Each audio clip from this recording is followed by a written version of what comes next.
Hi y'all. Today we're going to be showing you how to can up all that bone broth. Yes, so let's get started. Yeah.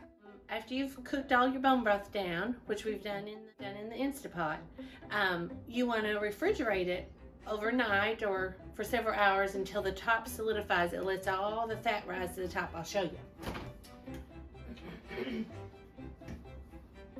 This is our beef bone broth, and you can see it's got a layer of fat on it there.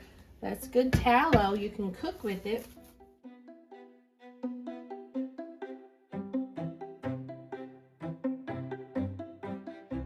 And here is our chicken broth that has been in the fridge and got that all solidified. Scoop this off. You don't want this in your broth. It'll keep longer if you don't have this in there.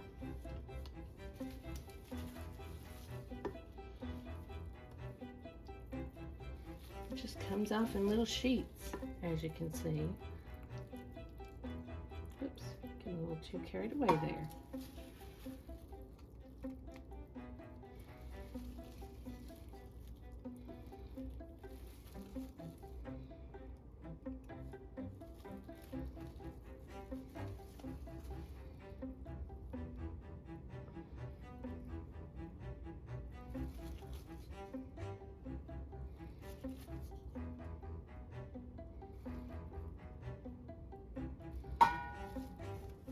Okay, so then what you want to do is you want to take your chicken broth and you want to warm it up on the stove. So we're going to dump this in here.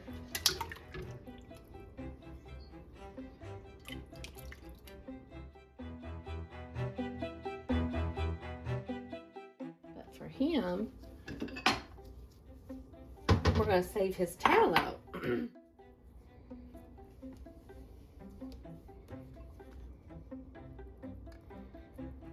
Now this one you wouldn't want to use for maybe for soap making or lotion or anything like that, because it's going to have some flavor to it. You wouldn't want to use this for, you know, lining your cake pans or anything like that, because this has, this fat is going to have some flavor in it because of the vegetables. And, you know, we cooked those beef bones down pretty good. And we roasted those beef bones, so you get all that flavor in this fat. But it is delicious to cook with. So if you needed to add a little to your pan when you're cooking something that you don't mind having a little flavor in, it'd be perfect for that. All right, so we're gonna take him over.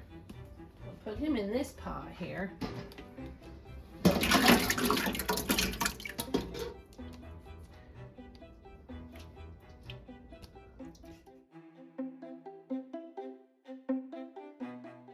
You can strain it before you put it in here. Just strain it right off with some cheesecloth, or you can do it with coffee filters. I just find that coffee filters get clogged really fast. I like cheesecloth a lot better.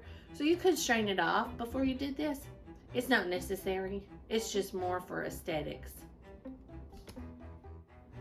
Okay, so we're just gonna warm this up on the stove over a medium-low type heat. We just want to warm it up, because when you're canning, you want everything to be warm. You want your jars warm, you want your liquids warm, for this purpose anyway. All right, guys. So we have all of our stock warmed up. This is the beef and the chicken. Our jar's hot here. We're going to dump all the hot water out of them. And We're just going to sit them on this towel. Sit them on a towel.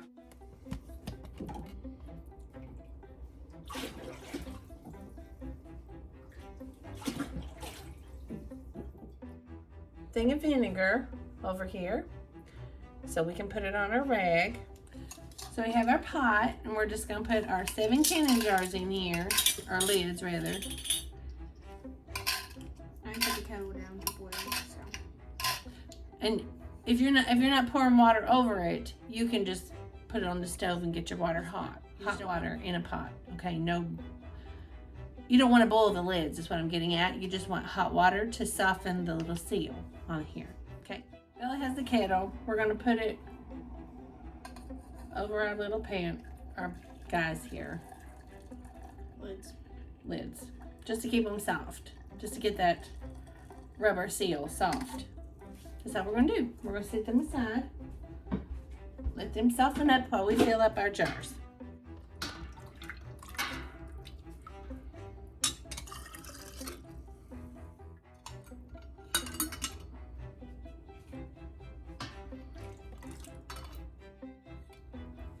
So we're going to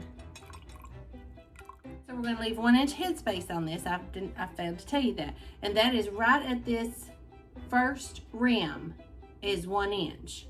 And she's got a little tool here that we use to make sure.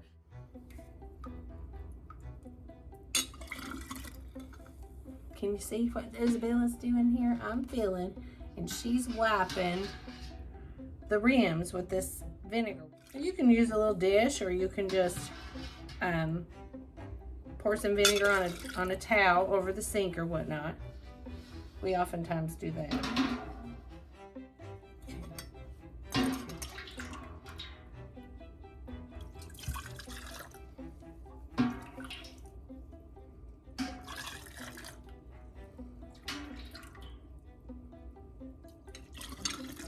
This nice rich color comes from browning those bones up and releasing all that goodness that comes out of there.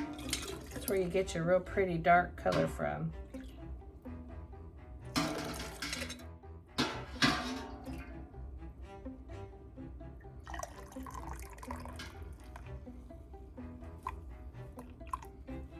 Okay.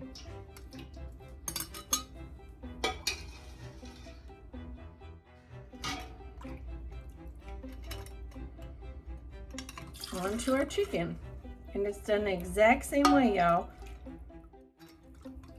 This is really good. Bone broth is super good for you, especially chicken bone broth, for when you're not feeling well.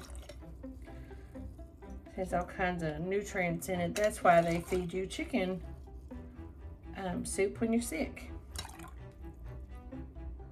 Not only is it easily digested, it's good for you.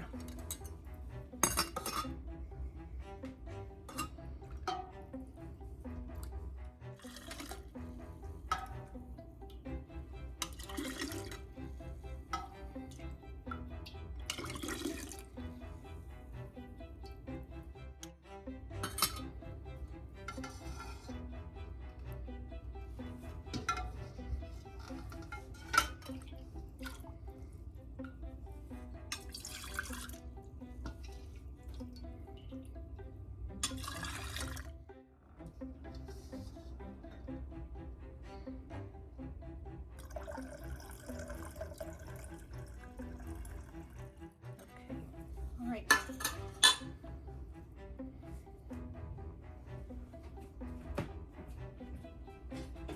we're just gonna set the vinegar aside. And we're gonna put the lids on 2 jars.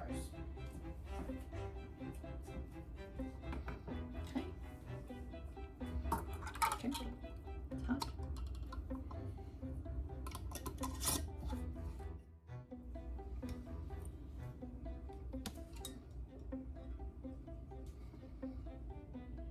There we go.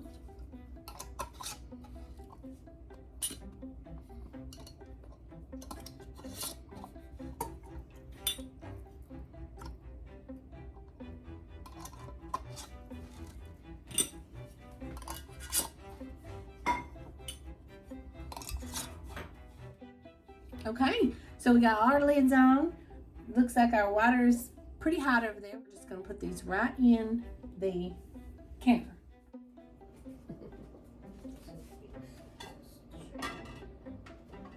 That's less beef.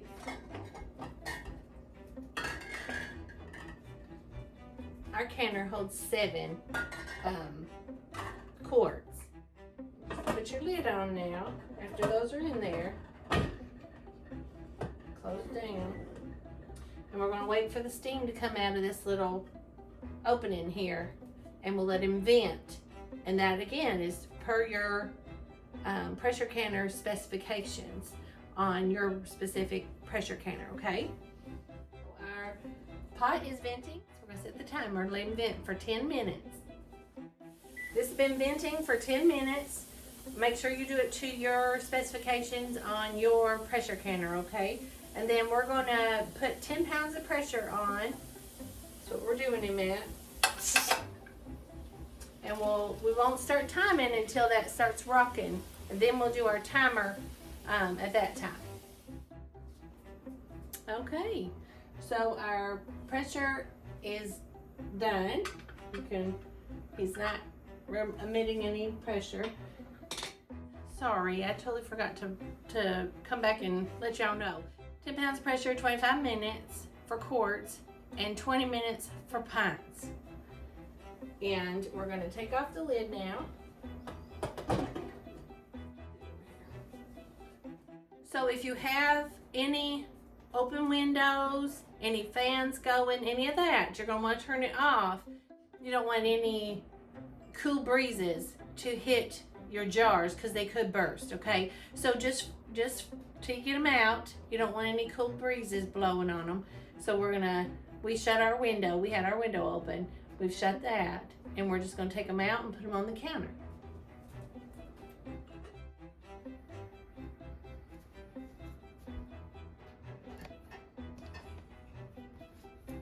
Little space in between them for some airflow.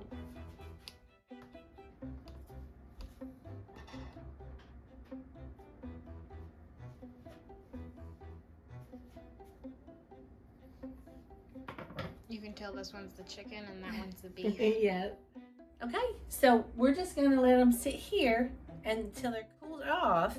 And then what we like to do, take the bands off. We'll wash the jars in some hot soapy water. We'll store ours. We'll write on the lid what it is. And then we store it without the band on it. So for any reason it doesn't stay sealed, or we'll know it right away. And we can go ahead and discard that jar if it happens. It might not even happen, but it's better to be safe than sorry. We sure love spending time with y'all. It's a lot of fun, and we enjoy doing this sort of thing, don't we? Yeah. So hopefully you learned something today, and if not, at least maybe we were entertaining for you. So as always, guys, keep it simple And fun. Also, subscribe, like, and hit that notification bell so you guys don't miss any of these fun videos.